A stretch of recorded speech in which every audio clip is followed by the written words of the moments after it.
جو مرد و عورت نماز نہ کرے گا اس کو اتنا عظیم انعام ملے گا کہ حشر کے میدان میں اس نماز کے صدقے اس تخت ریگستان کے اندر اس کو بادل کا ایسا سایہ نصیب ہو جائے گا کہ حشر کی ساری زندگی اس سے دور ہو جائے گی، دور ہو جائے گی۔ اور جو شخص رمضان مبارک کا روزہ رکھے گا بے کائنات جنت کے 8 دروازوں میں سے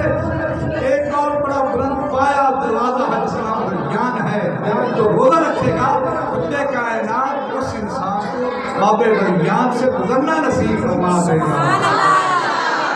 اور جو شخص اللہ کے محبوب کو صلاۃ و سلام کا وظیفہ پڑھے گا اس کو امام المتقین کا ساتھ نصیب ہو جائے گا، بے کائنات کے حبیب کا ساتھ نصیب ہو جائے گا۔